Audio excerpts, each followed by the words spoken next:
Oh, I know. I mean, I think everyone just needs to, we're moving on. Let's quit responding. I told them I was like, stop getting on Facebook and doing. Yeah. It's like, Like, I want to respond to some I'm sure they are. How old are they? except they don't live in the town. Except you don't live in town. That's a baby. You got nothing to say. I'm sure. Downtown Colorado. Hell yeah. You know what the Alliance is? Yeah, I'm on the board. Okay, what is it? It's the economic, they're another economic driver development. Oh, of course not. But man, those years Yeah, are they're- floppy. They work in a different capacity. They work together a lot, but like right now, the Alliance is Yeah. really kind of spearheading. They're gonna put a playbook together for affordable housing. They're doing a ton of work on that. And I called them out a couple. Do they have staff and stuff? There's two, Emily Meisner and Michael French. And this is, like a state thing, or is it, or we just did it locally? It or- is La Plata County. Okay, Yeah. okay. Matt's also on the executive board, Uh-huh. so we have good representation, but that was one of my gripes with them. I said, you forget that Bayfield's in the equation. I'm tired of Her it in being the chair that I Durango-centric, covered and they in have blankets started so she reaching won't out. eat it. Okay, Yeah. yeah, because that, This, what's her name? Like Does they're she have putting that's a pictures of perennial dogs problem, anywhere? tomorrow. you know, Yeah, no, I'm on the board. okay. I was just, I didn't see any, Yeah, that's what I So that's I thought it was that's a Documentation. reoccurring, those are organizations that, those are reoccurring. We work with those are our dues and fees. right, but I mean, like, That's just, yeah, it's based on population. Others That's a had little dog. said Yeah, they'd like- given us something. and Yeah, they- the county pays them like $60,000 because it's based on The population. Alliance? Yeah. Seriously? The city of Durango, their fees are like 20,000.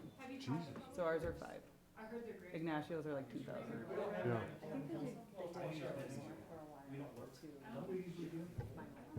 Well, Kelly has a great name too. Hey, we should be a go. Oh, okay, yeah, yeah.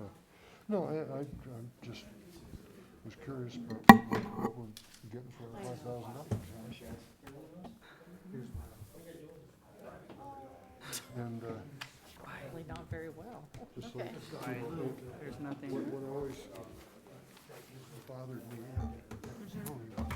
Yeah. My timer ready. She was allowed. Let me organizations get my that timer ready. pays real Oh, salary. I already did that. I'm like, she's coming. And you're sitting there and going, Why are we? can't you get together? Jesus. And, you know, and they're, well, we got this little niche, and, you know, and that's the only place I see that is like with band. We and, listen to everybody, but two music Great Dane things, that and, has but some I understand, you know, Does that some Scooby-Doo. at least there's not a whole lot of that, you know, in this. I don't think they're Chris all would let me pretty have a third one. distinct. They just take too much space. They're huge. Yeah. Yeah, Oh, there's my other mask. this was always the hard part, was doing this one. I always thought. It's been a lot harder in other years, that's for sure. We've been asked for double this amount of money. Yeah, yeah. Well, I mean, they're all, you know, they're all Is that your real dinner? worthy Yeah, I sorts saw of that. things, you know, and 3 the only, tomatoes. now, Oh. you know, the only, Dang, girl. where's Pam? I don't know how much, yeah, I always think of this as a real Durango-centric, so the one resource center, you know, I don't know how much outreach it actually is here. Yeah, in we've asked that Bayfield. every year, and I think it's actually comfortable. There you go. Did they? I didn't see anything from that. What page was that on? It's 9. I know, it's weird because we didn't do it last So it's year. for a Of the certain work session. program within our intermediate school. I'll fifth grade girls at the Bayfield Intermediate School. Women's Resource Center. Be able to present. So it's for a specific program here. I talked to Alaric because I was worried. I'm sorry, what page is it on? 9. Of the work, Yeah, of they the just work have- session, yeah, okay. Statement. I don't know when that thing's due, but Yeah, we have a few packets. what it does is Yeah, yeah. help offset her. I saw it, I saw Only this, the I chamber thought, can you gotta be apply. kidding me, you know? So it'd be like, I just keep downloading I it, you know I know? had like 10 tabs open at one time. I know. Oh my gosh, I know what it is. I'm like, all we did last year. yeah, I know we're in good standing, right? Okay, And then why don't she I needs, have like, the work P&L session statements packet? from- No, that's the agenda Yeah. notes. Statement, like literally all we did. Session packet.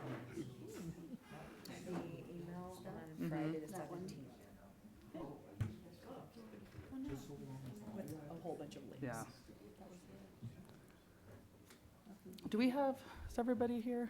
Is she not coming? She is not. Oh, Kelly's not So you can scooch down if you want to. You can spread out. Yeah. Is everybody ready? So we'll go ahead and get this work session started.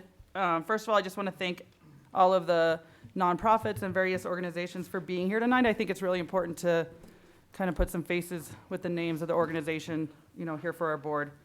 So we're going to start with our budget nonprofit requests, and we'll go ahead and just kick off with Pine River Shares if they're.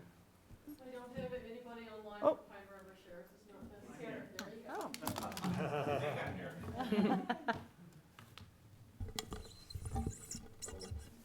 Okay. My name is Paul Pavich. I'm from Pine River Shares. I'd like to thank the town of Bayfield for its longtime support of Pine River Shares and this opportunity to continue our relationship. Pine River Shares aims to build thriving, healthy communities in the Pine River Valley.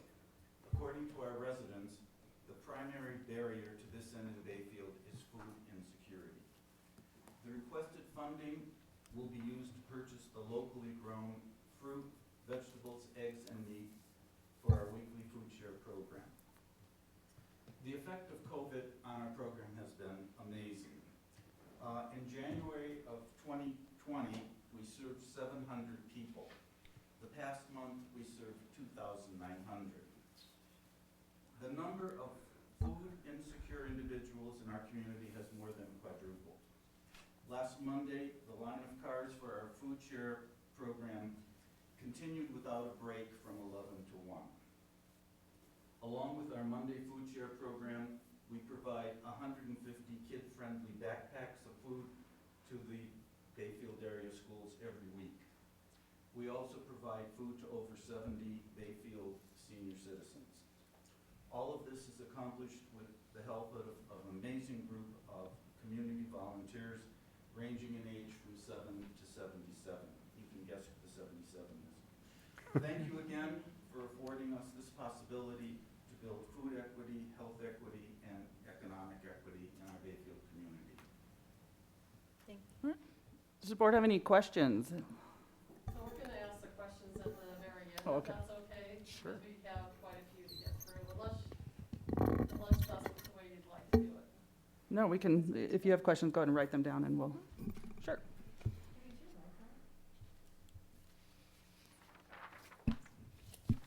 No. All Yes, right. it's Moving on to, so, go ahead, what's that? next we have community connections.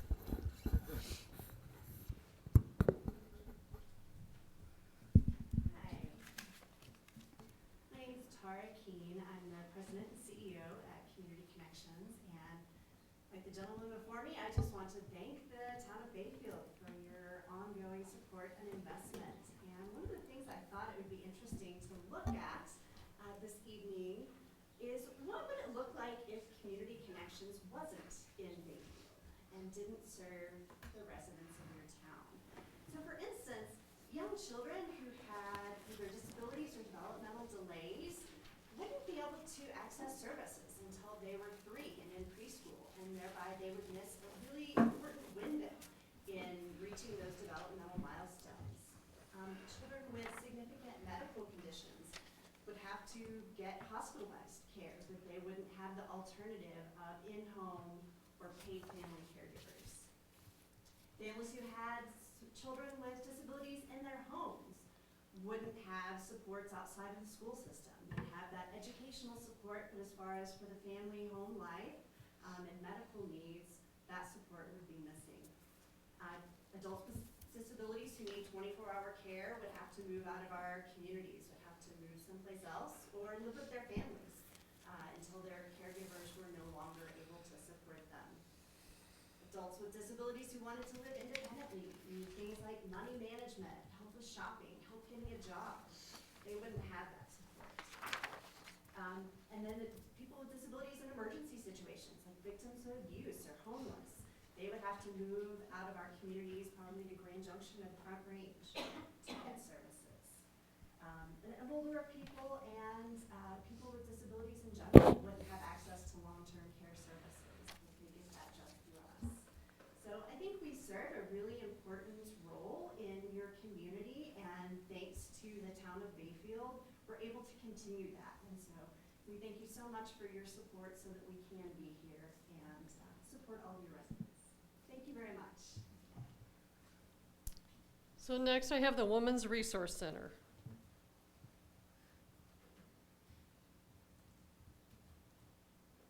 Looks like I don't have anybody with the Women's Resource Center. Next I have Roadrunner, Public Transportation, the SOCOCAA.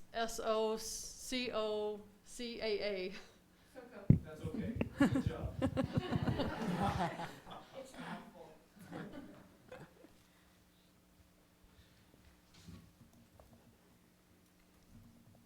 All right, guys, good evening. I really appreciate the opportunity to be up here. I want to thank the town of Bayfield for the donation for last year, and I'd like to stress the significance of what the $12,000 of the funds requested does for the transit service. But before I do that, I don't know what the town is aware of what we do and actually what we don't do. And so what we'd like to do is have some better understanding and some further education of what transit is and how it affects Bayfield specifically. We offer 3 services. We offer a DAR service, a fixed route, and we also operate under Department of Transportation. We're the operator of the CDOT, which connects Mustang, and that connects statewide and also the Greyhound transportation nationally. Specifically, fixed route is what we need to the money for to sustain operations. I wanted to go real quick over some numbers. So your $12,000 helps us a match. We get federal funding through CDOT, and that money is used to operate the operations for the Roadrunner transit operations. All the local matches we get. So we get matches from the city, or from the town of Ignacio, town of Bayfield, and the county of La Plata. If we don't get the match money for these sources, all the federal money in the world is not going to help us if we can't meet that 20% match. We have buses. We got to keep a fleet going, an aging fleet, and I just wanted to go specifically, if I can speak, you guys have some handouts. There's just no way to get the information to you in time. It's a whole thick packet, and please go through that. The current operations to sustain the Bayfield operations are currently costing us $41,149 a year. We want to do some extended services into Bayfield. We want to do more runs to Mercy Medical Center. We also want to connect that with the Mustang Outrider program so that connects Bayfield statewide, so there's more transit availability for seniors, for students, for everybody in Bayfield. And then real quickly, if we were to extend those operations, the annual cost of that's going to be $73,000. And to sustain those costs for the year, to sustain all the fixed to connect Ignacio, Bayfield, and Durango is a little over $573,000 for a year. So the match money that we get is critical. If you look at your graphs, there's tons of information there, but you'll see that a lot of employment, essential services, and shopping is used. So we've got ridership numbers and all that stuff available to you. So I'll cut it off from there and let the next people go. And I appreciate your time. And thank you again for helping us last year. It was very beneficial.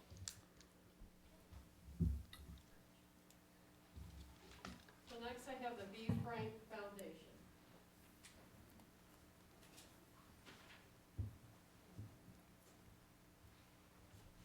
Good evening.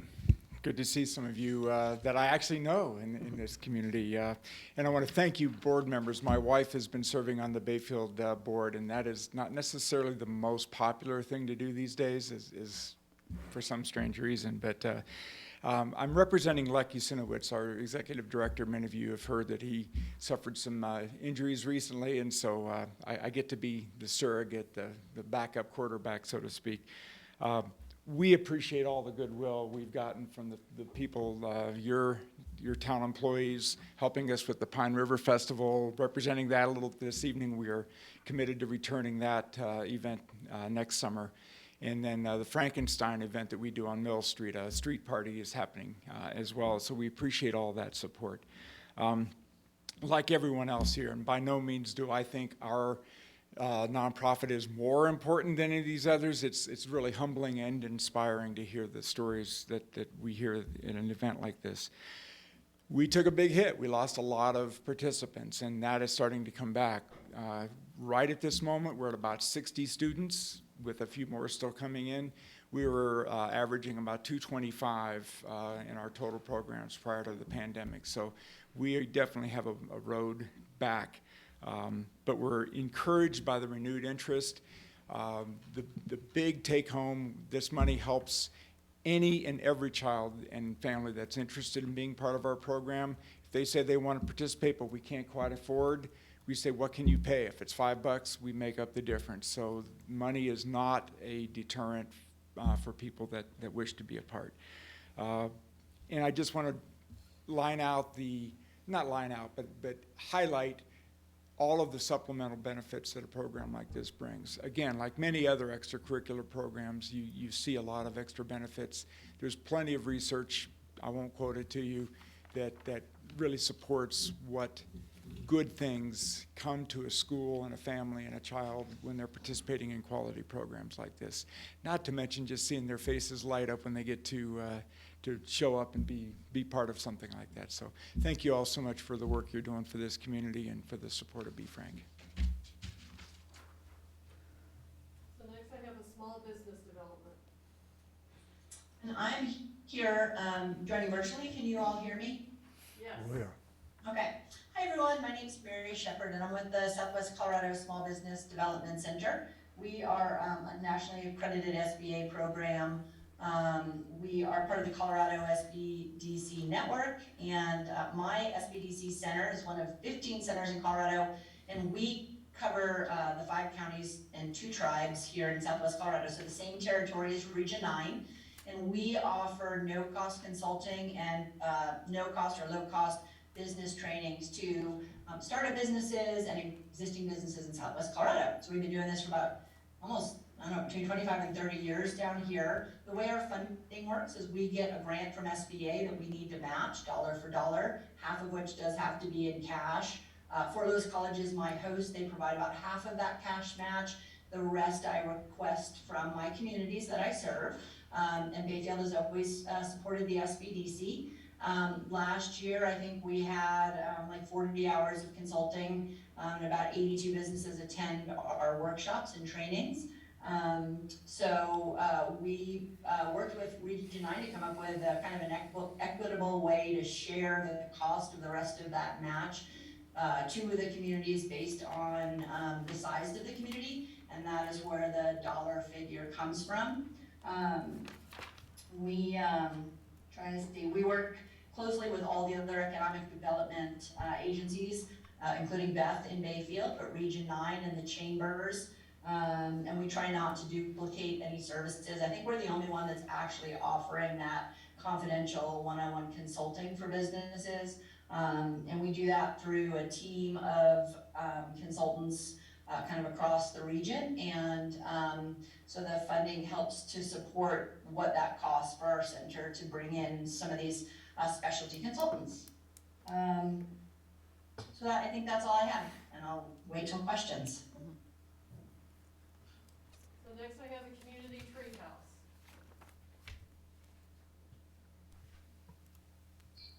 Hello, can you hear me? I'm also virtual here. Yes, we can I hear just, you. good. I just came from the Netherlands and I did not think it would be a good idea after all the traveling to be all around you guys for a little bit. So I apologize if I am a little bit in 2 languages because my brain is thinking left and right, Dutch and English. I am Nicole Johnson. I'm the Community Treehouse Executive Director and Founder. We are a nonprofit in Bayfield, as you know, for the last 2 years. And we are hoping to receive support from you guys again, just like we did before, to keep our doors open and to expand our services right now for the town of Bayfield. We have seen a huge shift through this COVID pandemic that our families are really looking for a way to reconnect with their community, to receive some mental support through all this this havoc that has been happening these last couple of years, and having the children connect with other children again in a safe and healthy way. So, what we're looking for now is to open the treehouse up more with more hours, but also providing support groups for the families, and make sure that we focus on the needs that the families are looking for. So we're doing some mama roundtables, so that those mamas and daddies can let us know what is needed in the future, which looks like support groups for parents that are divorced, date nights so that parents can reconnect with their loved ones. We have a PI group for children with special needs that are parents for children with special needs. So really the support groups that families can find their tribe, as we say. COVID has really kind of solidified our mission a little bit of really working together to strengthen our families one family at a time. So with your support, I hope we'll be able to stick around as we did through COVID, and really reconnect our families again to each other. So thank you for your support. So next I have the Southwest Center for Independence. Hi everybody, can you hear me okay? Yes, Yep. we can. All right, thanks for this option. Anyhow, I just wanted to thank you for the time, for your ears and opportunity to talk more about our program. So Southwest Rides was started in 2017 to address regional gaps in accessible transportation.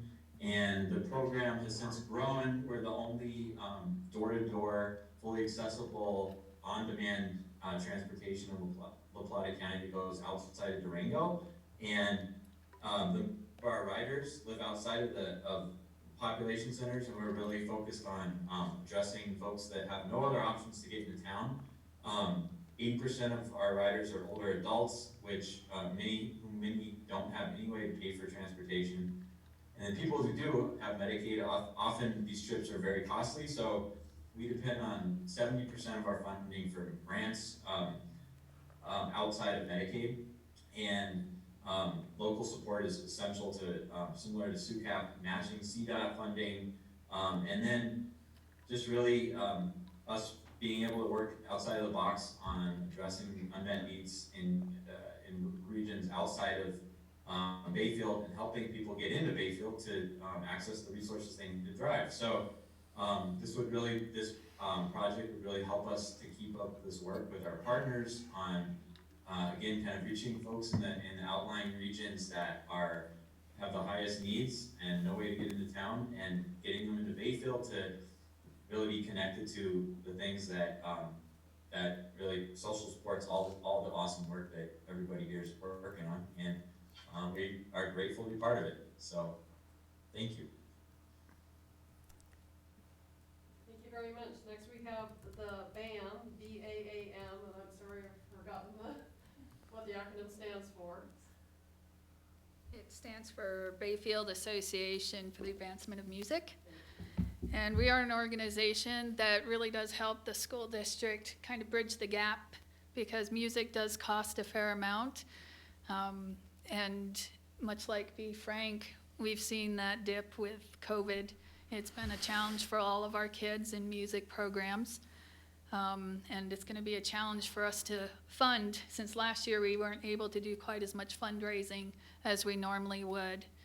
This year we have 39 kids in the marching band, and we're trying to get them to hopefully three different competitions. The first one's going to be regional up in Grand Junction. And for the first time, we're going to have to put them up in a hotel.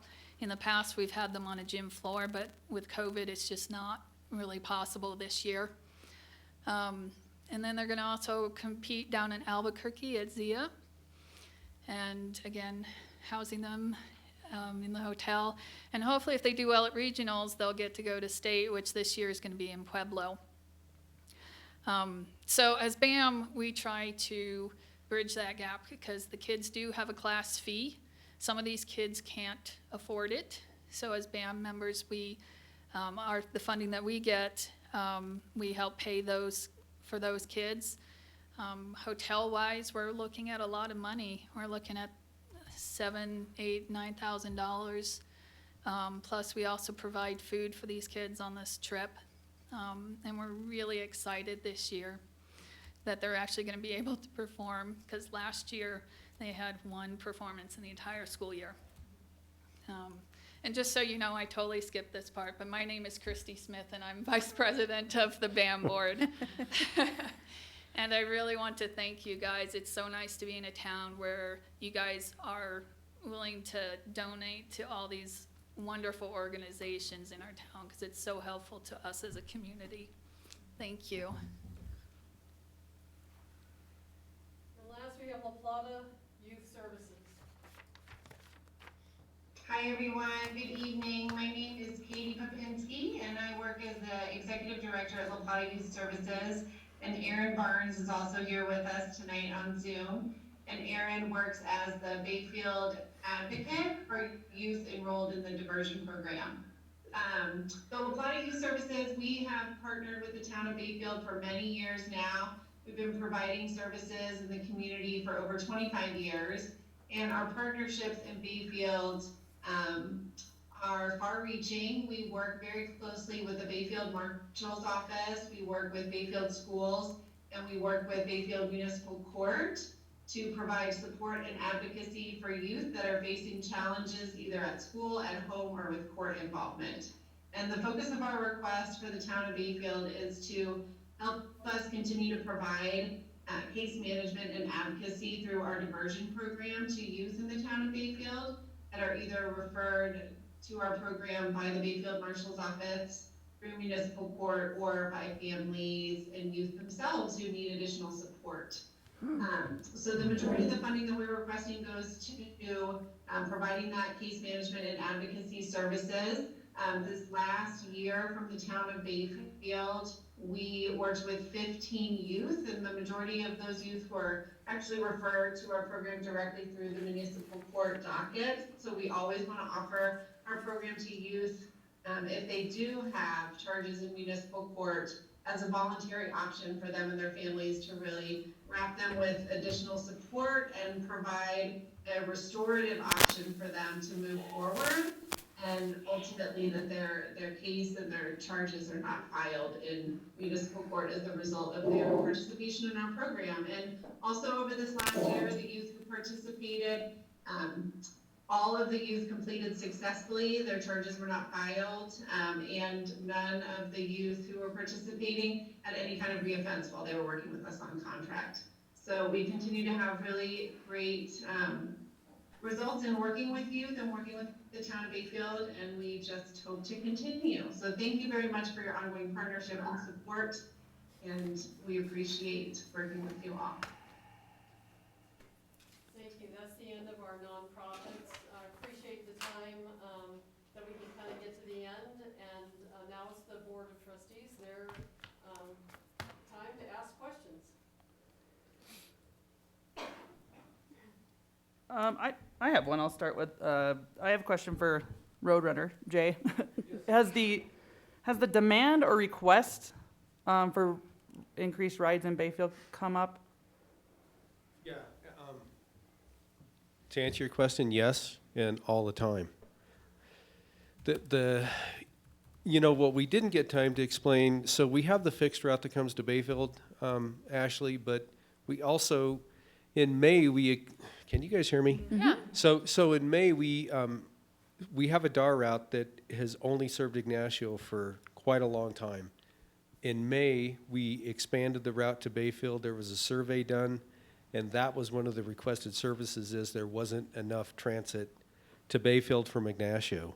The other thing that we're finding that exists is that there's not enough transit to go to medical services that are located in Durango, the Health and Human Services building. So, you know, the objective here for us is, in order to keep this going, we just need to keep the match money, you know, coming in. I mean, I can't talk. Transit is an expensive endeavor, and the fuel cost to get things manufactured. We've got 2 fixed buses that we need to do, and I'll tell you, this is an example. So the 2 buses that currently run the fixed route have met their useful life according to what the FTA, uses the determination as useful life. They have 160,000 miles on them. So we've ordered we've got the request in for new buses. A bus that used to cost $86,000, $88,000 is now $115,000. So we need 2 of those buses to rotate. So all of a sudden you got $230,000 in cost. You need to come up with 20% of that. There's over $40,000 right there. So, you need the equipment to run it. You need the resources. You need the drivers to do it. But there's a lot of response, and you'll see in your handouts, it's significantly increased in Bayfield. The DAR route that we expanded here had tremendous response. So I wished we can do what Southwest Rides does, because there's a lot of people that live in Silver Hills. They live in the subdivisions that are just outside that boundary, and they need services too. But at least if they can find a way to get to Bayfield, then we can transport them. And then I don't want to make this long, but there's just so much to go through. And the Bustang Outrider connects statewide. COG has gotten together. There's going to be, Pagosa is going to provide transportation coming to Bayfield. Bayfield's going to pick up, and it's going to go to Durango. So basically what you guys are going to see is an actual transit service that's beneficial and useful, and it's pretty much going to connect you with the whole state. And so that's the goal. I want to say that, this is I'm sorry, I have another That's okay. question for you. This is the first time that somebody from Roadrunner has come in and actually, kind of tried to give us detailed information about your service that you provide for us. Right. And some of the things that we've had issues with in the past is that the amount of money that's asked from Bayfield is a lot higher than the amount of money that's asked from Ignacio.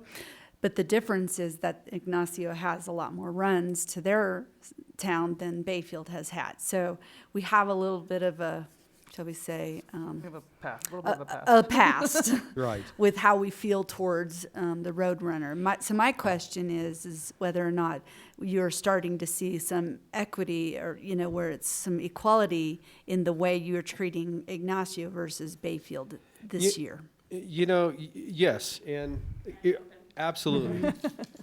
So I just want to address that a little bit, because I have a lot of the historical. So currently, actually, town of Ignacio is providing more than the town of Bayfield for match. But in the past, even before when they weren't, the tribe was covering a lot of that coming out of Ignacio, which was why. And so without the tribal match, which we currently no longer have, we have asked all of our partners to increase their match in order to sustain the services as much as possible, because that match that the tribe provided for a long time was very appreciated, and it actually helped all of La Plata County in a massive way that I don't think a lot of organizations understood, because they didn't see the, all the numbers and all the background information.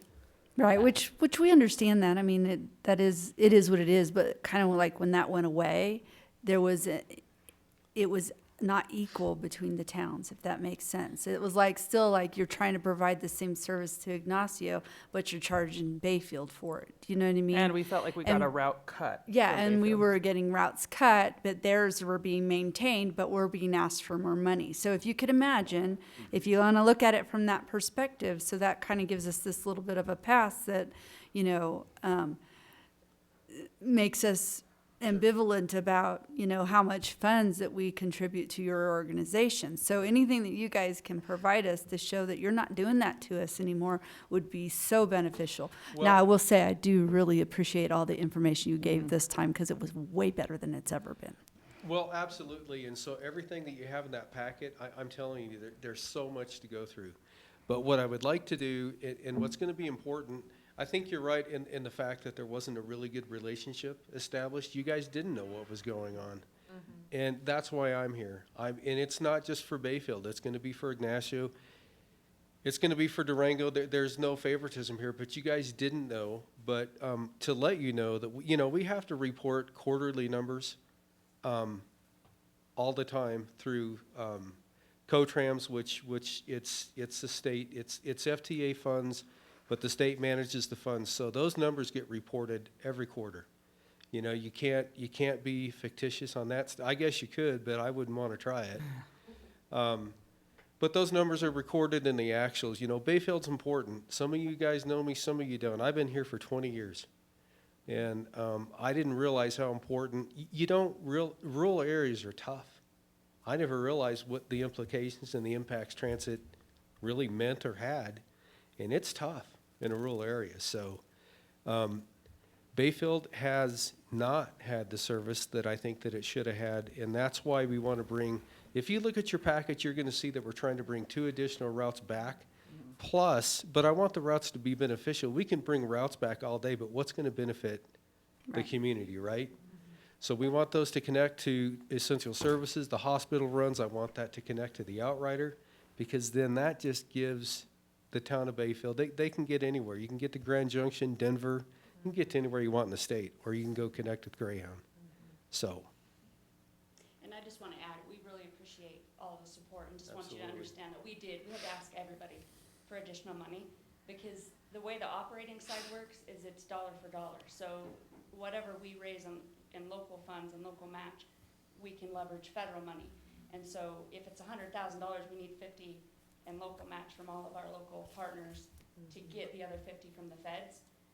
The admin side is only 20% match, so it's a little different. So we have both that we're working with, but for the operations itself, it is a 1-to-1 match. And so we appreciate all the support, and we are asking everybody and anybody and trying to think of other partners to work with. Who are we benefiting as transportation providers that we can, build a relationship with? Because, transportation is important, as Jay said.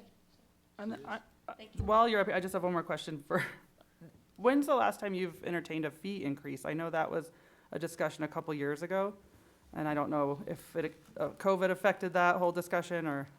COVID affected some of it. So just to let you know, we suffered like everybody else. Our numbers dropped by like over 50%. Mm-hmm. So we took a huge hit on program income. And so the program income helps, supplement, the operations. It's not a huge part of it because we don't. So to answer your question that the fare increases, yeah, I would like to do that, but I want to be careful with it because I would like to make the transportation accessible to everybody. And so with that being said, again, people use it for employment, but they also use it to go to the medical. I can tell you got Evening's Porch, you've got the Bayfield Manor. I can charge those people, $10 or $20 a ride, but they don't have the money to do that. The program income is taken off the top. Yes. Before we leverage any local money or federal money, the program income has to be spent first. So we can never earn money on federal money. So it's spent before we leverage any of our other funds. The only other comment I guess I would make on that is we're always discussing that, and it is a balance, fare increases, especially when gas prices are low, because if the gas prices are low, then if you start, increasing your fees, well then it doesn't make as much sense if they have another means of transportation or pay somebody else for gas, then they may not ride. And so it's just finding that balance. I have a question. Are Yes, you sir. able, as an organization, to access the ARPA funds? Yes. So you will see some kind of a windfall from that to assist in the overall operations. The thing that COVID did, for, at least for transportation is yes, there's money available. So I can tell you, and you can correct me if I'm wrong, but like the CARES funding was at 100%. Most of it's funded at 100%, but some of that is not, and it still requires, a match to do that. Are you aware of what the match requirements are at this juncture? So, sorry, for Crystal, which we're currently spending, it's 0. But that will end. We only have till 12/31 or 22 to spend it, and then it's gone. Right. And so we're looking at continuing and to be able to sustain the services. So the one nice thing that this extra CRISA money and CARES money that has come through has helped us with is be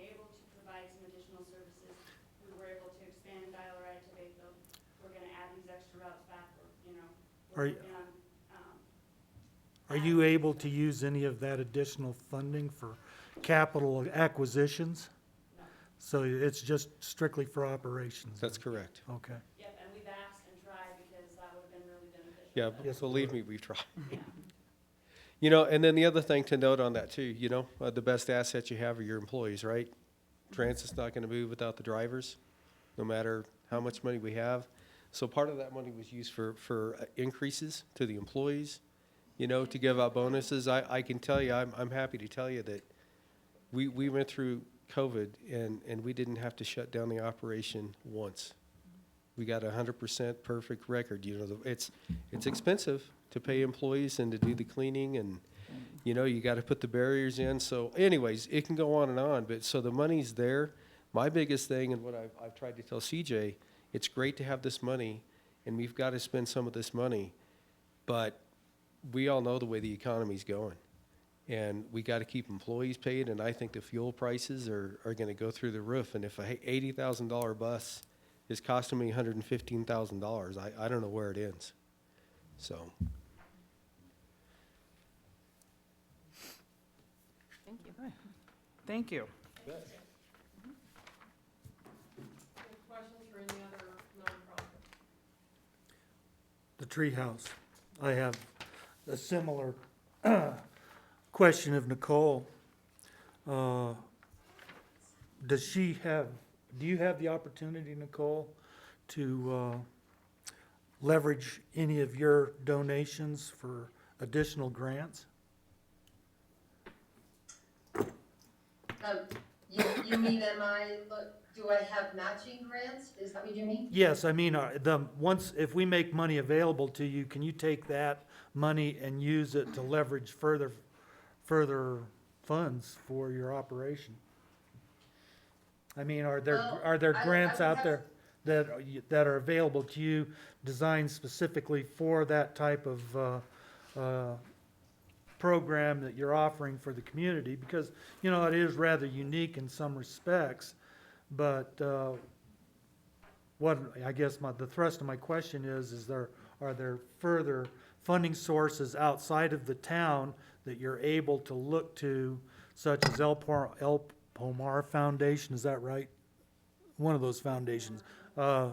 Different foundations that provide money available that they have for good community endeavors.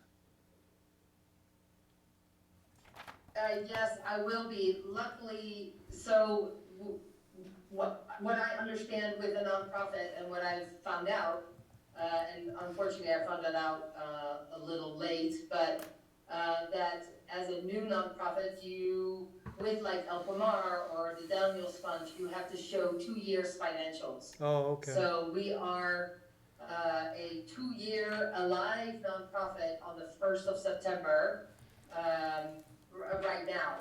So some of those grantors, the grants that I can write will be starting in January. That's So, terrific to yes, know. I hope to be able to write for El Pomar, Daniels Fund, there's the Buell Foundation, there's I don't know if you know, Eileen Wassenbach, she's going to help me write some of those grants, and hopefully we'll be able to fund the treehouse further than how we have really looked at our community. I mean, the town of Bayfield has been amazing. Valentine has been a wonderful support these last 2 years. Our community has been amazing in funding in funding us right now. But I'm very positive in the outlook of our future when I can start writing those grants. Thank you, Nicole. Mm-hmm. I had a couple questions. I know nobody from Women's Resource Center is here, but do you know if the school, I noticed that in their explanation of funding, they work in the 5th grade. And I was wondering if the school district contributes to that program. Do you know? Ask the school district. Yeah, okay. But I can Yeah, would you? Josh, I participated in that program, if you want to hear 2 or 3 sentences. I can't hear you. Sorry. In reading the proposal from the Women's Resource Center, that program with the transition from 5th grade into what here would be intermediate school, middle school, sorry, I'm still adjusting the 4 schools. They bring it to the schools. And the girls and everyone that participated in it is excellent. I think the idea, Katie does need to confirm with the school if they add money, but like I've been a speaker, we've brought Pam Patton in to talk about being a naval officer. I mean, it's really a chance for them to go up to 6th grade a little less intimidated by the process, having been the oldest of their group to now going back to the youngest of their group. Yeah, And- I appreciate that. I just want to Yep. know if the So school just let you know. contributed. Thank you. If you don't mind, I have a couple other questions. Southwest Center for Independence is, Yeah, Gordon's on Zoom. oh, yeah, okay, good. Do you have Bayfield usage numbers?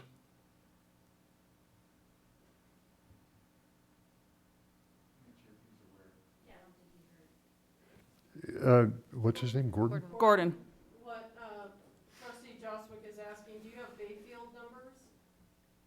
Usage numbers? We do. Hold on a minute. Are you asking the number of riders that live within Bayfield, or the amount of riders that we help transport kind of in the Pine River Valley? If you have both. If you have them.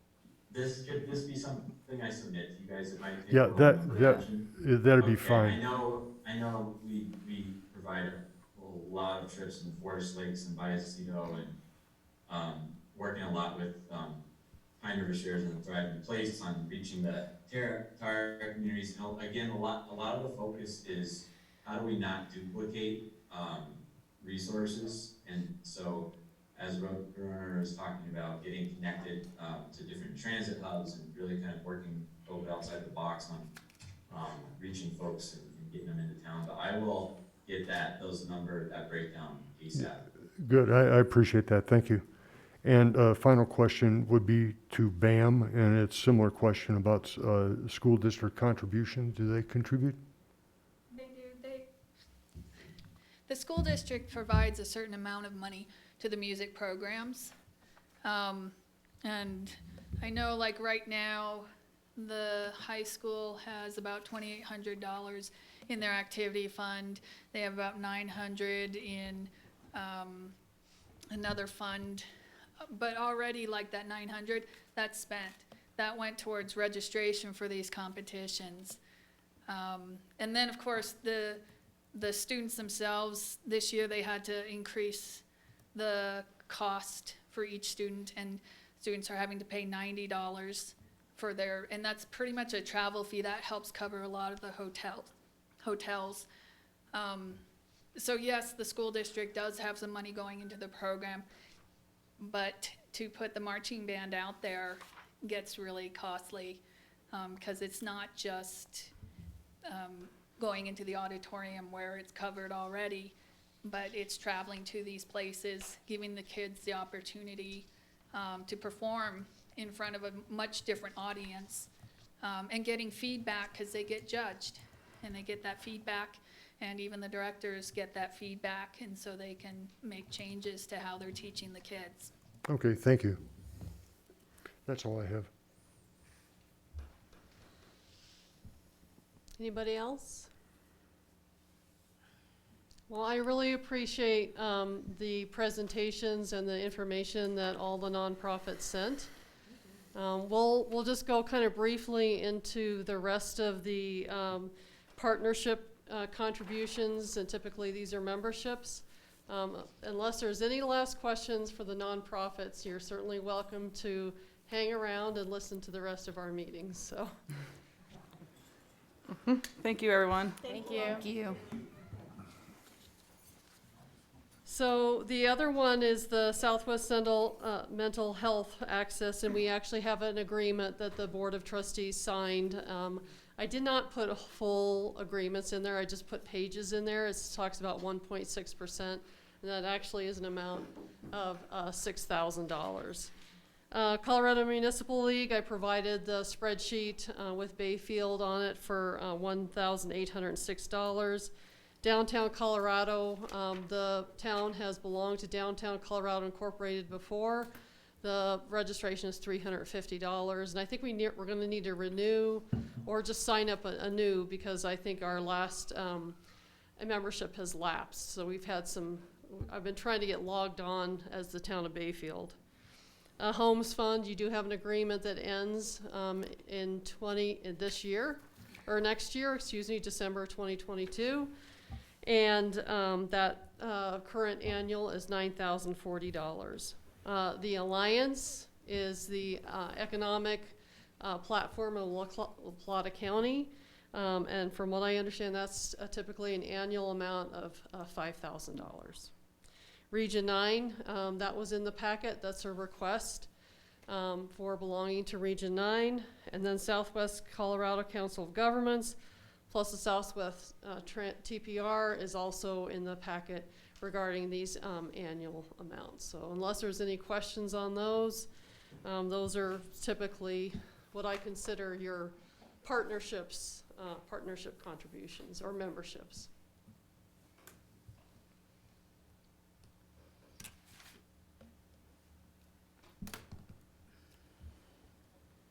Any questions, comments? All right, we will, you guys want to get your computers up? And I will go ahead and call this meeting to order dated Monday, September 20th, 2021. The time is now 7:19. Roll call, please. Trustee Black. Here. Trustee Dallison. Here? Trustee Joswick. Here, Trustee Moreland. Here. Trustee Politis. Trustee Cesaro. Here.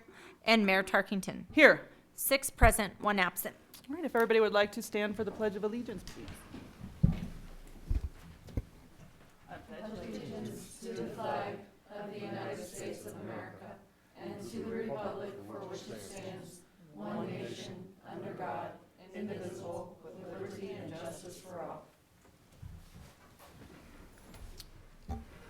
All right, does the board have any conflicts of interest to announce at this time? No. Seeing none, we'll move on to general public input. If any members of the audience would like to address the board, please state your name and address, and you'll have 3 minutes. No one on in Zoom? All right, moving on. Did everybody get a chance to look at the minutes from September 7th, 2021? Oh, sorry, I got to do agenda. Did everybody get a chance to look at the agenda? I would move approval of the agenda as presented. Second. All right, roll call, please. Trustee Black. Yes. Trustee Dallison. Yes. Trustee Joswick. Yes, Trustee Moreland. Yes. Trustee Cesaro. Yes. And Mayor Tarkington. Yes. All in favor. All right, did everybody get a chance to look at the minutes from September 7th, 2021? Madam Mayor, I'd like to make a motion to approve the minutes dated September 7th, 2021, As well as the work session and the attendance. work session. I'll second that. All right, we have a motion and a second. Roll call, please. Trustee Black. Yes. Trustee Dallison. Yes. Trustee Joswick. yes, Trustee Moreland. Yes. Trustee Cesaro. Yes. Mayor Tarkington. Yes. All in favor. All right, moving on to department reports. Becky, do you have anything to add to your report? No updates. Does anybody have any questions for Becky? Is the grass growing, and are you reseeding the field? We reseeded some areas that had the bindweed really heavily congested, so they tore that up and reseeded Okay. those areas. We love bindweed, don't we? yeah, especially in a soccer field. right, moving on to our financial agenda items. Sales tax. So your sales tax continues to be an increase since 2021 or 2020. The Bayfield sales tax is up 14% over last year, and the La Plata County sales tax, our share, is 20% over 2020. Awesome. All right, any questions, comments? All right, moving on. Did everybody get a chance to look at the August 2021 financial statement?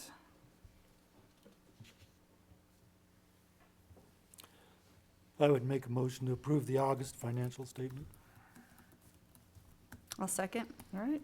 Any further discussion? Roll call. Trustee Black. Yes. Trustee Dallison.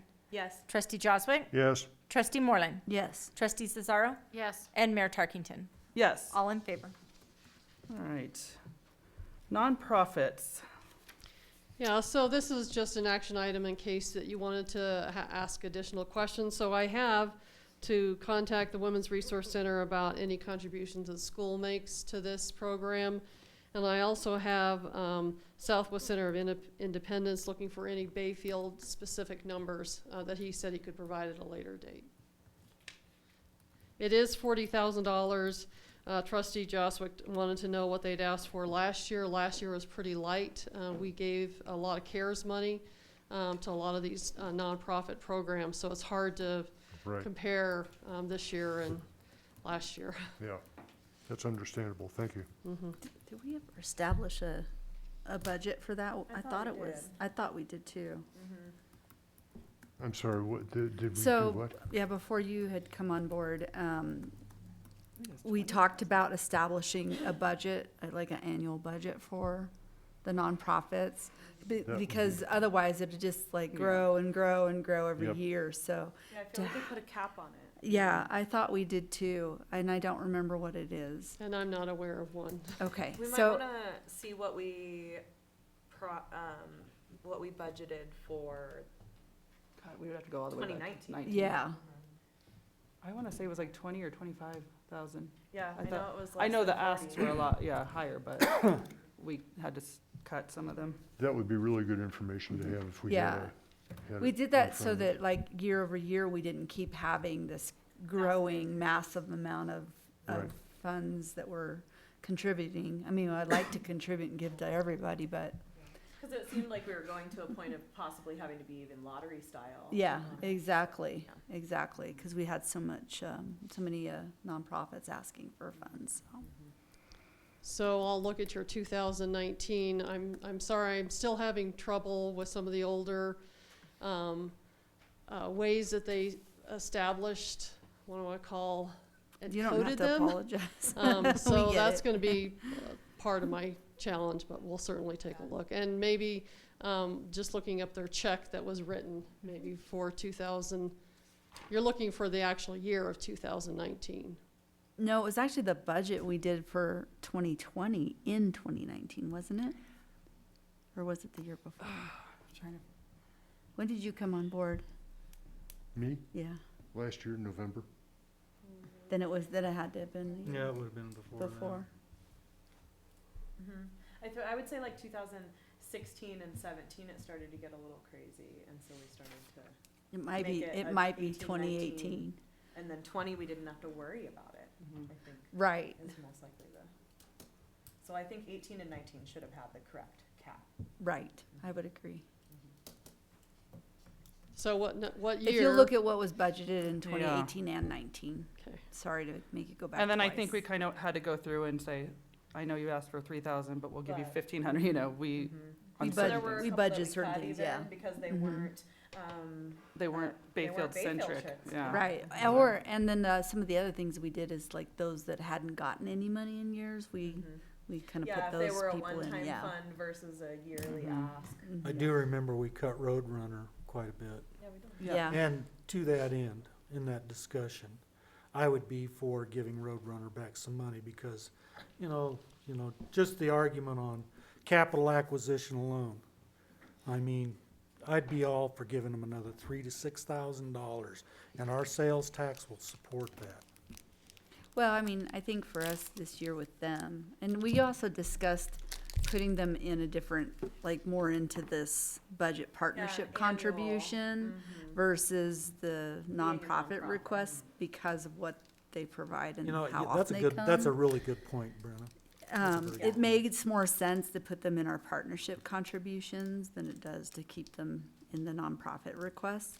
But to what David was saying, I also think that this is the first time they actually came to us with some like legitimate things for us to look at to say, oh, yes, this is worth it. You know, they have come to Southwest Cog routinely and talked, when they were looking for funding, but like you say, this is the first time I remember them actually coming in here just to other than a cursory overview of what their Oh, operation it was was. terrible. It was Yeah. like they gave us nothing and then Yeah. all we saw was Ignacio gets more rides and they pay less. Well, I also think they had so much staff turnover, and I feel like this is a pretty good, consistent crew that's I been would there, agree. so. Yeah, I think- Yeah. it's helpful. They should hang on to them. Believe it or not, that goes to some of the information the housing study said. People are sticking with jobs. So I think the question right now is, how comfortable are we with the 40,000? Well, I would really like to see those numbers Yeah, I from feel like before, we to be might need honest to make with you. some adjustments. 'Cause with I the agree. current- I feel like the most we were ever asked was close to 40, and we were, But we didn't give 40. right, no, that's why. I want to say it was like 25. And that was, the 40 was total for nonprofits That's how much and is listed on the partnerships? nonprofit. No, we didn't. Just for nonprofits? Correct. Yeah, Okay. total.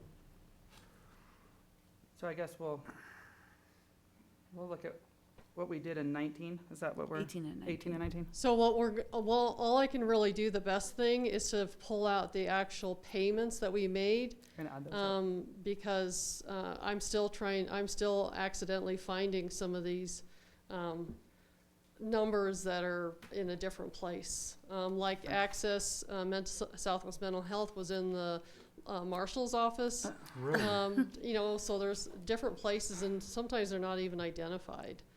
Okay. So I'm gonna pull out checks that may not necessarily be what they asked for, but it may be what Right. they invoiced Okay. for. Which is fine.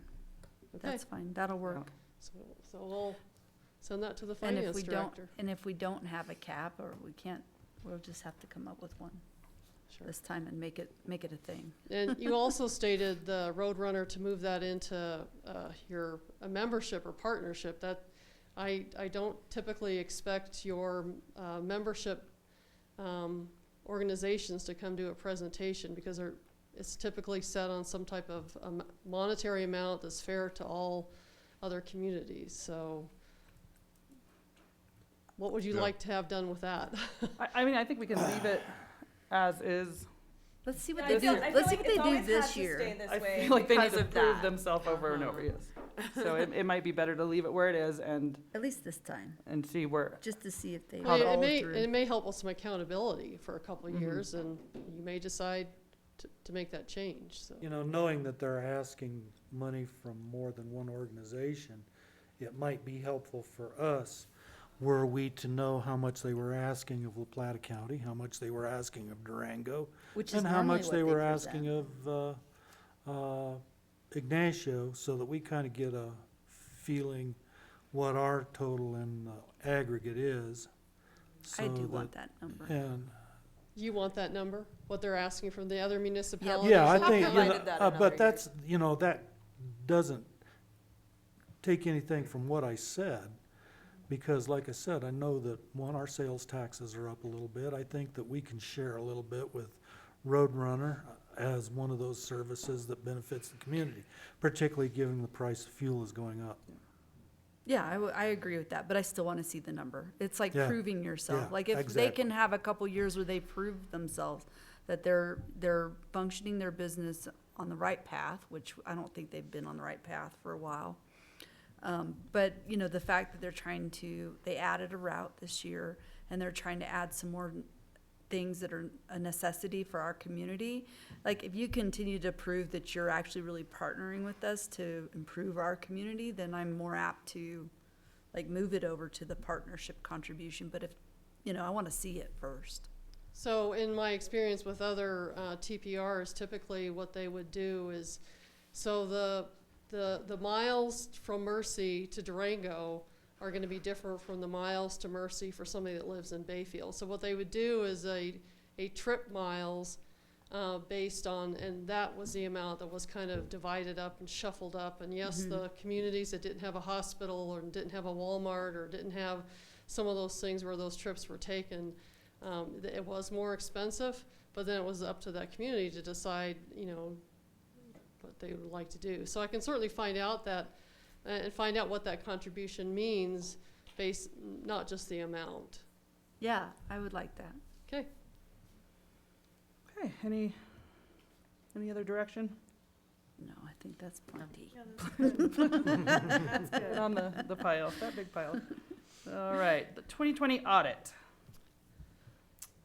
It was a thrilling read.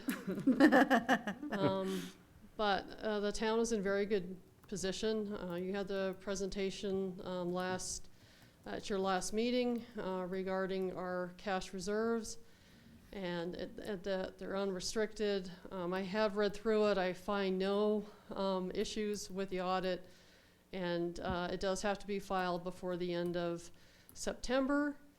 If you're not ready to approve it today, you can certainly consider it at your work session. We just have to have a special meeting a week from tonight. So.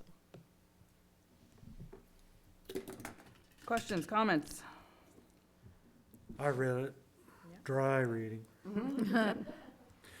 But that said, I would move that we approve the 2020 audit submitted by Hinton and Burdick. Can I get a second? Second. All right, we have a motion and a second. Sorry. Kristen got it. Okay. Any further discussion? Roll call, please. Trustee Black. Yes. Trustee Dallison. Yes. Trustee Joswick. Yes. Trustee Moreland. Yes. Trustee Cesaro. Yes. And Mayor Tarkington. Yes. All in favor. All right, moving on to our ordinance action agenda. Do we have any general public input pertaining to items in that section? If not, moving on to ordinance 462. So this is an ordinance basically acknowledging Resolution 420 that was adopted December 18th of 2018 regarding the fact that in the sewer code, it requires that you adopt rates by ordinance and not by resolution. And so this is to be adopted in emergency. Declaring an emergency, and then at the September billing for utilities, we will make this the proper adjustment the way it was intended to be for 2019. Does the board have any questions? I do have a correction here, just reading through this, because it would make a difference. I'm trying to figure out which page. Page 4, or so it'd be on page 45. And it says, whereas this ordinance will repeat ordinance 459, and I believe that should be repealed. That's ordinance But you're on 463. We're on 462. I know we're on ordinance 463. No, we're on 462. 462. Yeah, you jumped ahead I'm one. ahead of you by one. Okay. All right. All right, if there's no discussion or questions, I would entertain a motion. I'll make a motion to approve ordinance 462 for the sewer rates. I would second that. Any further discussion? Roll call. Trustee Black. Yes. Trustee Dallison. Yes. Trustee Joswick. Yes. Trustee Moreland. Yes. Trustee Cesaro. Yes. And Mayor Tarkington. Yes. All in favor.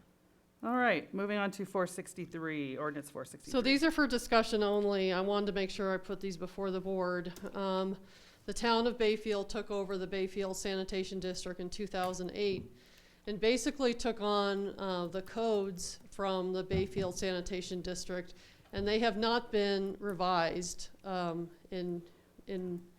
all. Well, there's been some revisions, but they've been tacked on to the end, but there has not been a whole lot of revisions that recognizes the town's operations and not the Bayfield Sanitation District operations. So this is a new code. We've already created one small section in Article 4. This would replace Article 3, and it would be a new Article 4, would be sewer operations versus sanitation municipal code. So we are working on the staff, we're working with staff, legal, basically review it for legal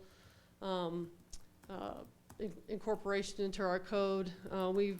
As far as staff goes, we'll be meeting on this a couple times. My goal is probably to bring these ordinances, there's 4 coming up, back on the 19th of October, and then have a public meeting on rates that will probably be adopted by resolution on the 16th of November, which would be your last meeting in November. So if you have, I know Trustee Block, you had a comment about repeal and replace. It's in the language there, and it just says, "Will repeat ordinance 459 regarding chapter 15." That probably should read, "Will repeal ordinance 459." Well, actually, it is a repeat. It is a repeat. Is a repeat? Yes, okay, it is a so repeat. we're just gonna repeat the entire article. We're not repealing the We're not gonna 459. repeal, okay. I just wanna make sure. See, it's usually easier on codifiers if they can take the whole thing and start instead of making some decisions of what to remove or take out. All right, well, that's a good clarification, thank you. Yeah. So do we? Josh is thirsty. I have a question. So we were talking, the ordinance previous, we were saying that rates were adopted by resolution, and that was it that it needed to be by ordinance? Ordinance. Okay. So when we're adopting the new rates, is that going to be by ordinance or is that by resolution? So this code will allow you to adopt them by resolution. But Okay. it's not in effect, and you're not going to consider it tonight. Okay, no, I was just But trying to make that's- sure I understood what we Yeah. just did versus what we were going to do. Yeah, because and it the sounded same, currently, weird. right now, you can adopt your water rates by resolution. Okay, So the problem is they never took the 2 utility rates, the major utility rates that you do, and look at them consistently to see, well, this is what we're doing over here. That's why things kind of got out of whack. So Katie, should are we looking for a motion to table items B through E?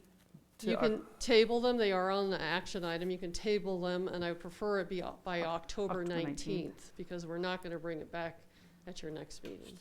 So I would entertain a motion to table ordinance or agenda items B through E Right, till October 19th. unless you'd like clarification on any one of those. So move. Second. All right, any further discussion? No. Roll call. Trustee Black. Yes. Trustee Dallison. yes. Trustee Joswick. Yes. Trustee Moreland. Yes. Trustee Cesaro. Yes. And Mayor Tarkington. Yes. All in favor. All right, moving on to old business. We have a pre-annexation request by Q Capital Holdings. Do we have any general public input pertaining to that agenda item? Seeing none, we will move on to old business 5A. So everything has been submitted by Q Capital Holdings LLC. They would like LaPlade Water. They provided a letter. We believe that it is appropriate to complete the pre-annexation form for this property holder, and we're looking for your authorization for Mayor Tarkington to sign.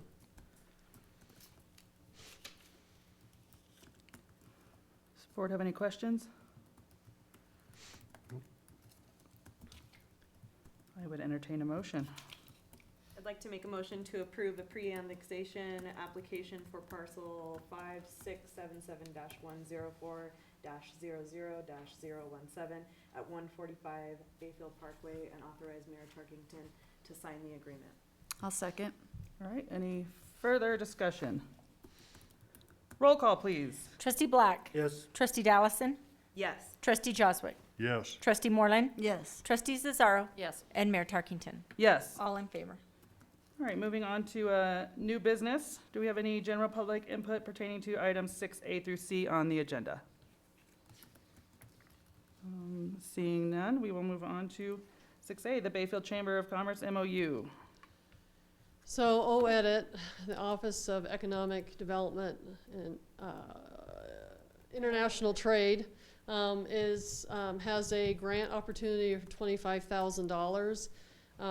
The Bayfield Area Chamber of Commerce was in place January 2020, and they are an eligible entity. This agreement basically just lays out a agreement between the town and the Bayfield Area Chamber of Commerce that we will participate in economic development as we continue to either get through or at some point get over the pandemic and the loss to our businesses here locally.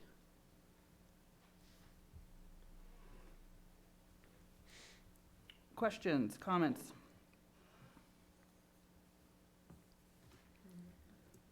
Just for the record, in the documentation, I thought it was good to read that there was no funding obligation to the town for Yes. this. Just for the record. So Alaric is one of the chamber members, and he is in agreement that this is good. So if there's any comment on this one, this is kind of the first draft. If you believe that it's, I don't know if there's an expediency in a draft or adopting this. October 1st is our deadline. Okay, so I guess we do have a, We should. Approve it tonight. unless you see some issues, we can. So we would entertain a motion to approve the Chamber of Commerce MOU draft. With any text changes, minor text changes Okay. that we may find, and the attorney will probably just send that to Attorney Goldman as well. All right, I would entertain that motion. So move. Second. All right, any further discussion? Roll call. Trustee Black. Yes. Trustee Dallison. Yes. Trustee Joswick. Yes? Trustee Moreland. Yes. Trustee Cesaro. Yes. And Mayor Tarkington. Yes. All in favor. All right, moving on to our Economic and Community Engagement Coordinator. So we hired an economic, and well, we've called this Beth Lamberson all kinds of different titles. Our final title was Economic and Community Engagement Coordinator. As you may be aware, we kind of gave her some extra jobs. Ms. Lamberson has also been very busy with the COVID bus and those setting up times and schedules and Facebook, and also getting 4th of July. And when the senior center needed some assistance, we sent Ms. Lamberson down there as well. So we're looking forward to another year. I think that at some point we'll have to either figure out, do we continue to have an economic development community engagement coordinator, or is this something that we find that we get through this pandemic and get our businesses back on track? We actually have quite a few annexations that are planned that will have their proposed zoning as business, so we have quite a few new businesses that could be also popping up.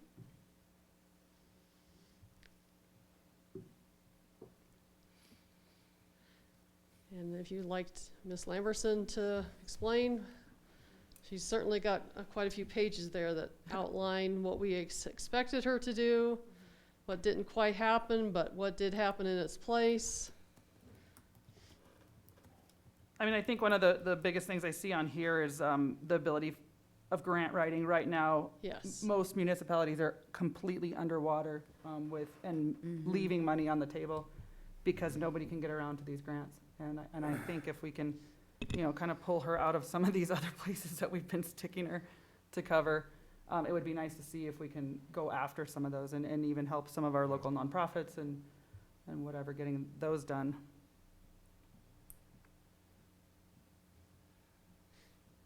Well, I definitely feel the position is still definitely needed in our community. It has merit what she's doing, and I support it. Do you need a motion? I think that this is just for discussion, right?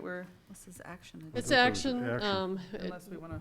There was a lot of things actually in this section I wasn't too sure you would be taking action on, but we're getting ready to put a first full draft for actually a week from tonight. So I thought, well, this would be good for you to consider. I have a question, Katie. Yes. So at our last budget session, we were going through the wants and needs of all of the different departments. And so when we look at that, I'm guessing we get another pass at that, I think we discussed, is this going to be one of the items that we will be deciding upon next to something that the marshals wanted versus something that Parks and Rec wanted versus something that administration wanted? Like, is this one of those items? Because I haven't seen where this fits into the budget, and it looks like we had $25,000 and the total is $72,700. So I'm just curious, where do we look at this compared to all of the other things that we're looking at to make sure that we have the money to do this? And that's what you'll get Okay. before your next meeting, is that all that put together. If you're looking to reduce it by half, if you're looking that this is something you're not interested in, then that's at least a good hint to me to know what to do with this amount of money. Is there competition for different expenditures? Yes. I don't care what it is. Okay, nope, that's just why I wanted to make sure, because we went through quite a substantial amount of items last time, and then I just want to make sure this is one of them, because this is something new, but everyone else had new things too, so I want to make sure we're considering all of them equitably. Absolutely. So we would look to entertain a motion to move Tell you forward. what, if you would like to see it in the budget, so that what you're looking at next week has it in there, we'll keep it in there. If you prefer that it be taken out and only considered conditionally if there's funding available, obviously then the $25,000 we wouldn't be too sure of either, so. Yeah, I kind of just want to see, here's all the things we want, here's the money we have, and how do we, grant everyone's wishes. There is no emergency to agree to this one tonight. But I wanted to make sure that you had it, because when you're looking at a budget, you're going to look at 30, 40 pages, and this is going to be in there somewhere. So if you want this included in the budget, I would entertain a motion to include it. Whether or not you agree to the contract. Right. Yeah, well, that's how Just is that to how we're look- doing everything else too, Yeah, right? to look at, yeah. Yeah, no, I'd like to see it all side by side. I think this is equally as important as everything else, So I would like to make a motion that we include this in the budget that we're going to be reviewing next week. I'll second that. All right, any further discussion? Roll call. Trustee Black. Yes. Trustee Dallison. Yes. Trustee Joswick. Yes. Trustee Moreland. Yes. Trustee Cesaro. Yes. And Mayor Tarkington. Yes. All in favor. All right. Moving on to the consideration of requiring residential recycling in town. And I do see Antoine in the back of the room. So we'll open this up for discussion. So Antoine has sent a second recycling contract. Your current contract expires at the end of this year, and either you renew or you negotiate or it terminates. So currently, right now, the agreement that's in the packet includes a citywide recycling, and citywide recycling would mean that it's mandatory recycling. And of course, Antoine is certainly here if you have questions for him as well. Antoine, is there anything that you'd like to say to address the board at this time, or? I'm here to answer any questions. Like I said, the contract's coming up pretty soon, and we're interested to see if the board is interested in continuing the contract, renewing it, or something like that. I am changing the structure of my company, so with that goes the change with everything, so. So, you know, at the end of the day, what you're asking the board is to consider is making it mandatory for the town. I think, yes, I am asking the board to consider a citywide program. So to me, considering a citywide program, I don't think we have enough buy-in at this point. So I would love to see this program continue, but a mandatory program I'm not on board with. I mean, I just drove around my neighborhood today, this neighborhood when I dropped off my son at Beep, and I mean, it was like a third of the houses, a quarter of the houses that I passed had recycle bins. So they're opting to not get one currently, and this would significantly raise their utility bill, and it would be mandatory. So it's hard. That's hard for me. I think that a lot of that comes from the calls we get on my end from customers wanting bigger carts. Nobody wants these blue carts anymore, and I'm trying to phase these out anyway. There are a lot of customers who call and say, we'll wait till you change your contract, and then we'll come into the program because of those bigger carts. So why not make the contract with bigger carts rather than the mandatory one? I'm sorry? So why not just have made the change to have bigger carts with a bit of an increase, but not include a mandatory thing?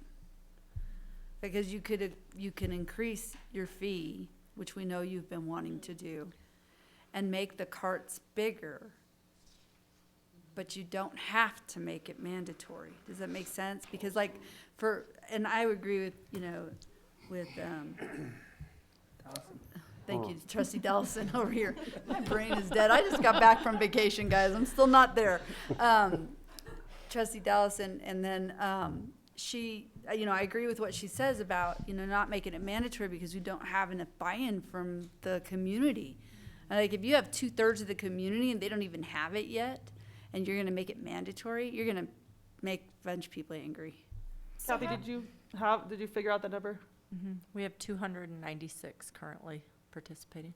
How many trash customers do we have? How many what? Trash customers do we have?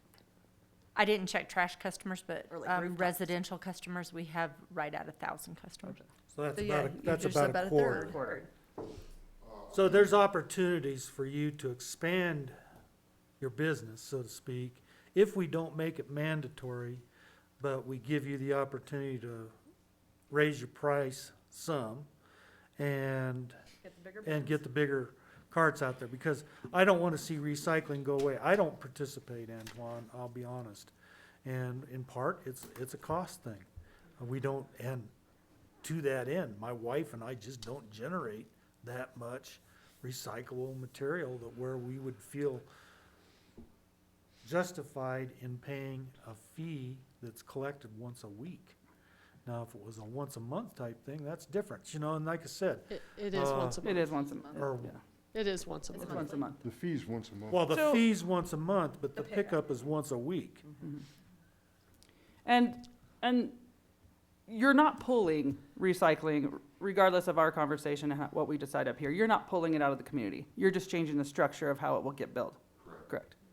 I mean, not that it really matters, but the plan was to continue to partner with the town like I have been over the course of the years and make this service a part of the community as it's growing, with a growing community, to continue to add value to the community. Right. That was most important, and to help decrease not only the waste, help people save money that have 4 carts outside of their house.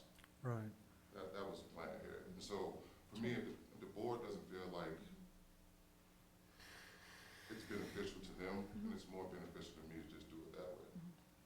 Yeah, I mean, I love the service. I'm glad you're here. I think it's completely beneficial to the town. I just have a really hard time saying, you have to have a bin, you have to recycle. I think we could get there.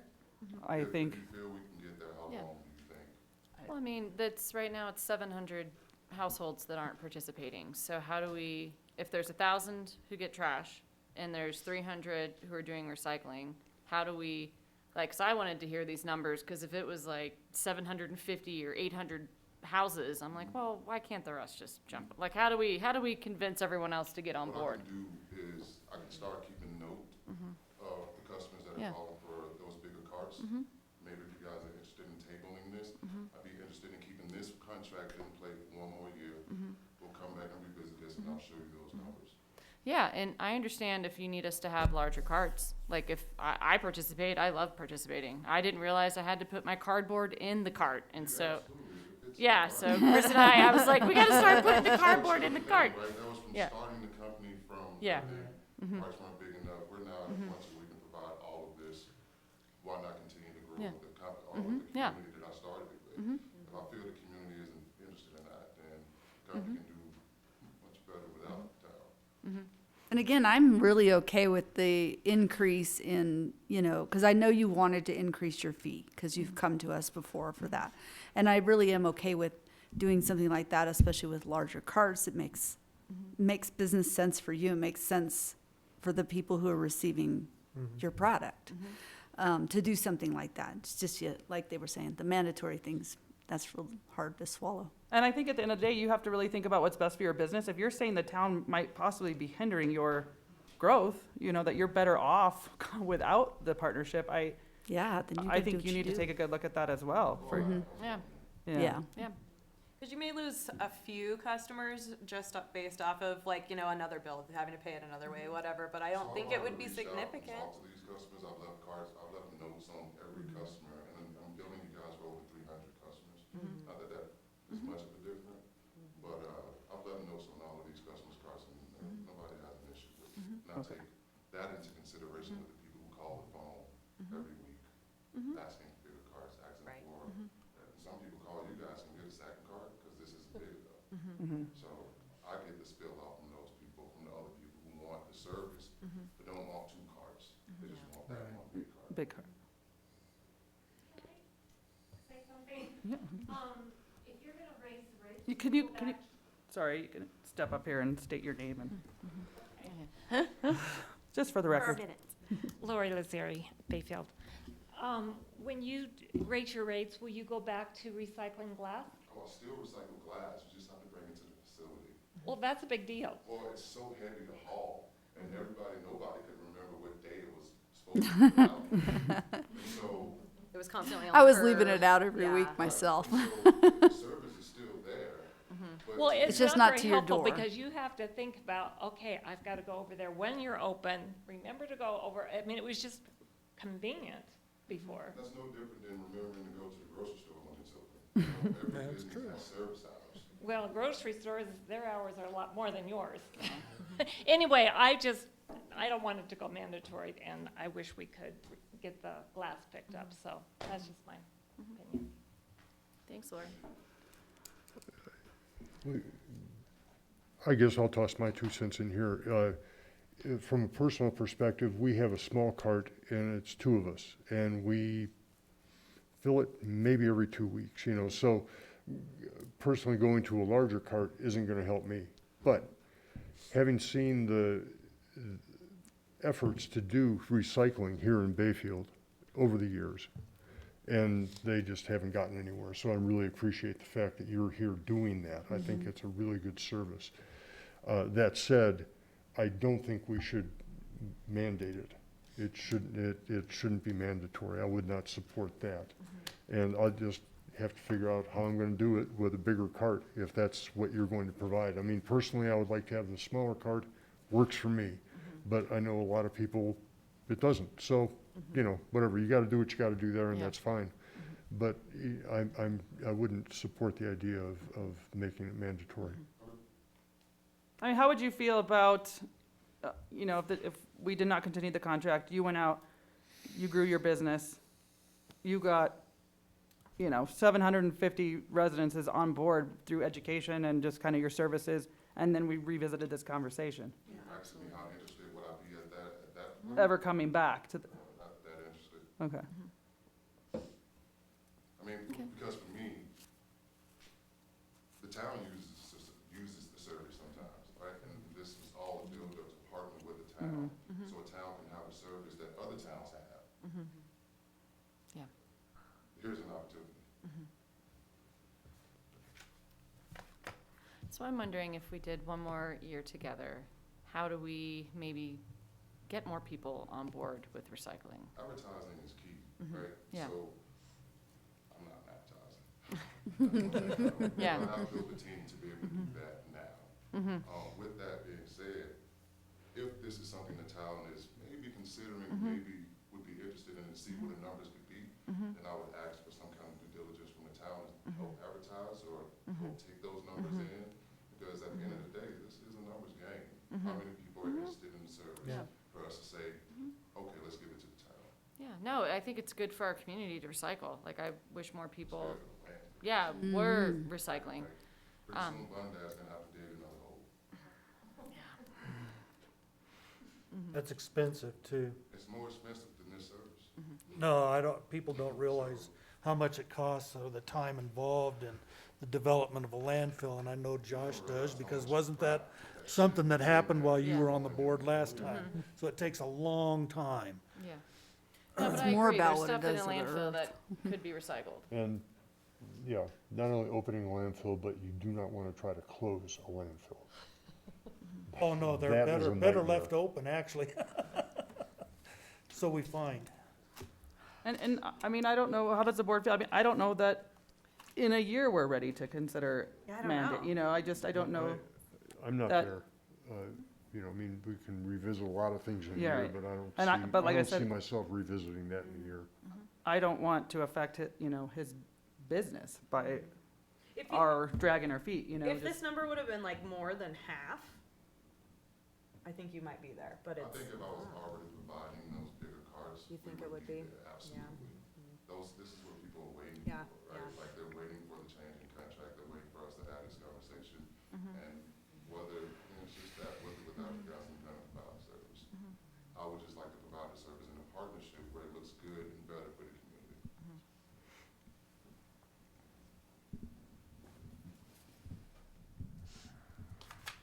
So what, I mean, so So- it's an action item, so. right, it's if just we want discussion. to, If you want to make recycling mandatory, it would be I don't want really to the make only it decision. mandatory, but I want to make it available to the community.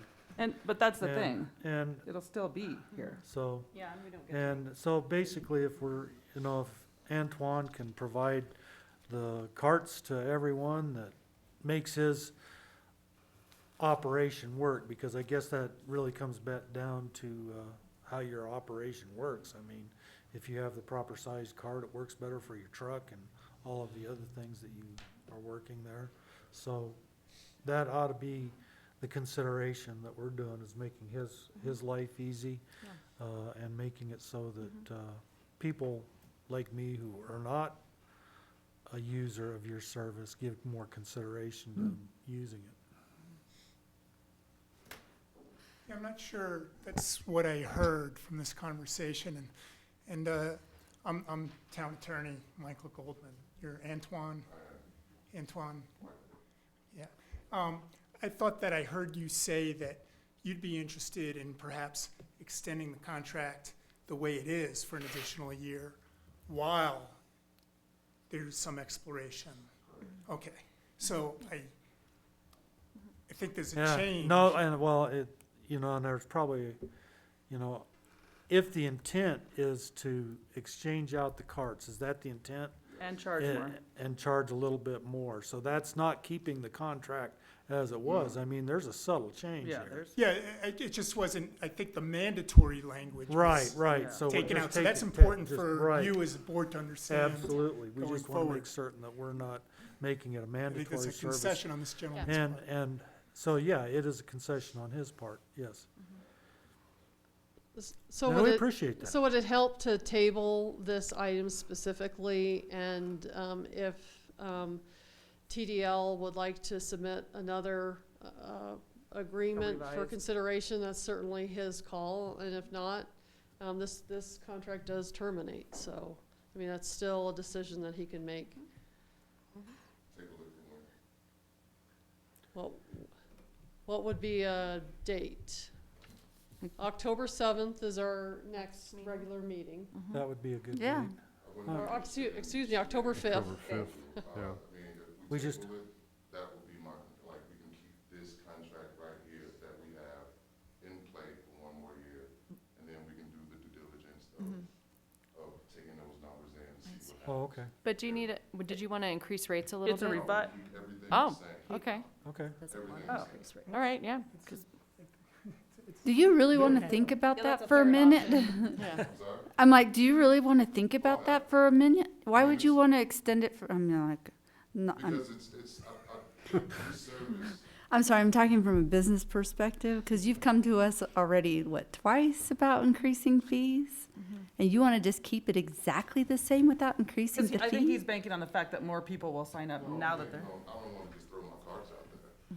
That's what it is. I mean, I just don't wanna throw those cards out there yet. Not for, it needs to be unified. Right, no, I understand that piece of it, and I'm okay with you not throwing the carts out there, but you're saying that you don't even want to like try to increase the fee as is.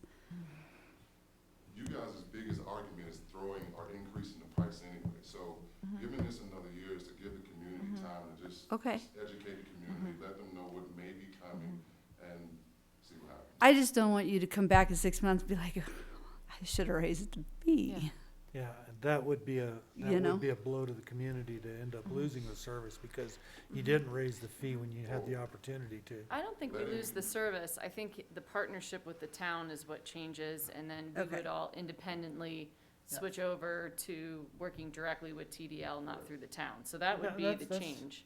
And that would, that's an appropriate business plan Yeah. too. I mean, you don't necessarily have to be in business with us.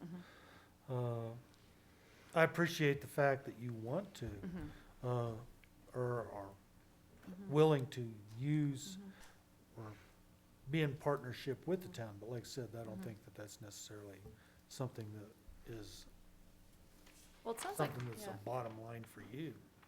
Does part of this agreement need to involve us like agreeing that we're gonna help advertise? Like, so that's what it sounds like you want, and I don't think that's in the existing contract. Not in the existing. So we would, if you would like for, Actually, I think it is. okay. We could encourage, Yeah. Through our, like I said, Newsletters, our newsletter, we have a whole bunch of things. Our Our newsletter Facebook. that, Yeah, okay. and so every time a newsletter comes out, there should be encourage people to, You guys with that information. Okay. yeah, So- and if there was something there in the I just newsletter. need to available. clarify here. I know. This is very confusing. No, it's not. You're saying we move forward, scratch this whole idea, keep everything the same. So that means nobody gets the bigger carts. No. But you're saying that is what people are demanding. Right, that is what. I in the new feel like you're contract. shooting yourself in the foot by not giving the people what they want and keeping it the same. To show the numbers, to increase the Yeah. numbers, right. Because I feel like that's what's gonna get people to, Okay, I understand what you're saying. yeah. I just want you to think about it. No, I have thought about okay. it, and Yeah. so I don't think I'm shooting myself in the foot. Carts aren't cheap, and it's Yeah. not an easy task to disperse these things periodically like that. So again, this is the service we're gonna provide, this is the service we plan for. This plan won't hurt this company. If the, What you currently have in place. right, it won't. The Okay. contract we have right now with the board is fine, but the town wants something different. I can provide that, and I'm trying to just change the structure of our contract to be able to provide that for them, if that makes any sense. And when's this contract? The end of this year. Okay. So we technically need a new pitch, a new contract pitch from you to change those. What, yeah, No, why don't we if just he's- bring if a he's new okay with- contract back and see He's what- saying leave it as it is. Or an extension. Of the um, old contract. Yeah. Yeah, extend Because the if old not, contract. we're both open. So And I'd be the okay with reason that, we're too. we're like a little dumbfounded is because you have an opportunity to actually increase your fees and do something a little bit more for yourself and your company. And we don't feel like you're taking that opportunity, and we don't want you coming back at us later and be like, I didn't get it. I should have raised my fees. Do you know what I mean? Okay. I just want that to be clear, because I don't want it to be like, okay, we went into this contract and then, So you're and saying then, that just, you guys are interested in taking the new contract proposal that I already gave you guys, pretty much? yeah, just don't make it mandatory. That's it. Yeah. We'll try that. Okay. I'll change the structure of it and only Okay. do it for you. This company was built to be a part of the community. And I think that it's a good thing to do the new way that you're talking about, just not the mandatory piece. And I'm telling you, if you came back at us in a couple years and we were at 50 or even like 75% buy-in from the community, we'd be interested in the mandatory thing, because it's good for the planet. Well, I would be interested because it's good for the planet. Yeah, no, if these numbers were higher, I would be interested too. I just wanted to know what the numbers were. Try And as we might we to need get to- him to raise his rate, I he know. just wouldn't. That- Well, but he's got a lot of people that want, I'm sorry, I mean, I understand what you're saying. It's an expensive business to operate. I think that's, you know, trucks aren't cheap, garbage carts aren't cheap, labor's not cheap. And everything Yeah. costs more, and fuel certainly isn't cheap. Well, so, but we just want to take another run at a contract or Yeah, I think so. And, I mean, what's, you What- know, what are we I'm okay with extending the contract, but if Antoine brings back another contract, like we have before us tonight for discussion, minus the mandatory, we're open to both. we're open to discussion, yes, and I think that's it. And we want a contract in place. I think that we don't want you to shoot yourself in the foot. We want you to be a viable and integral part of our community. Yes.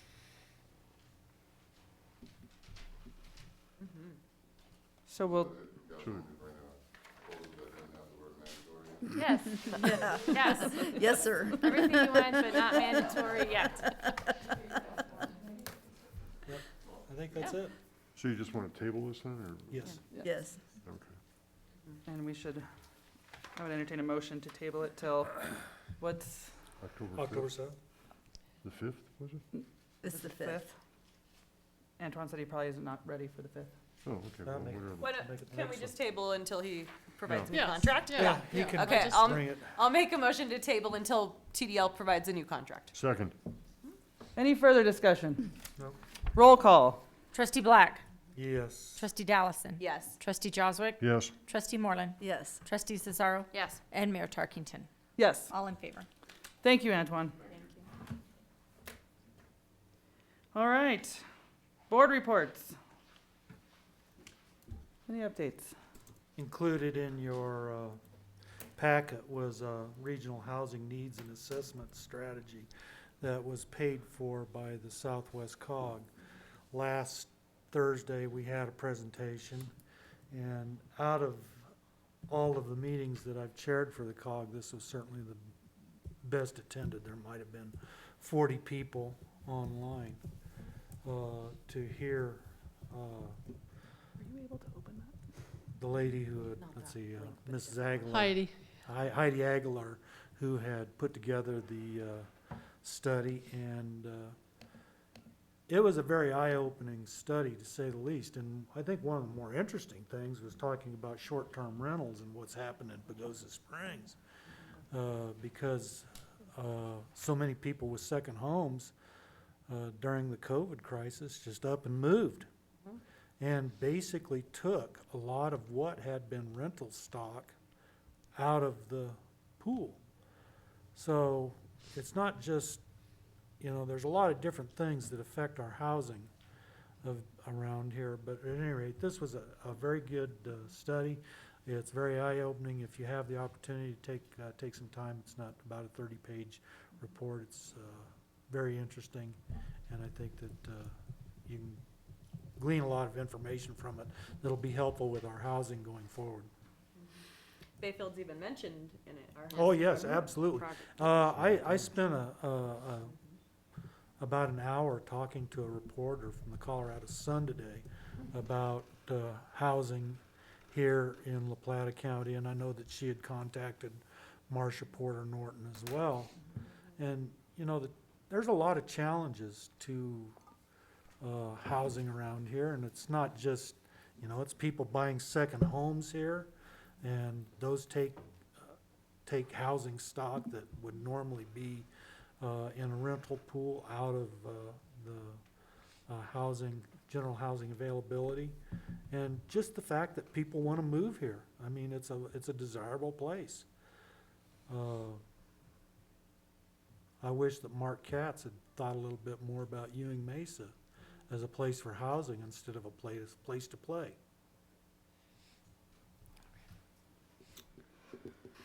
Okay, and then we have, keep in mind, So we're, I just want to, trustee Politis is not here tonight. We did have a tree board meeting last week.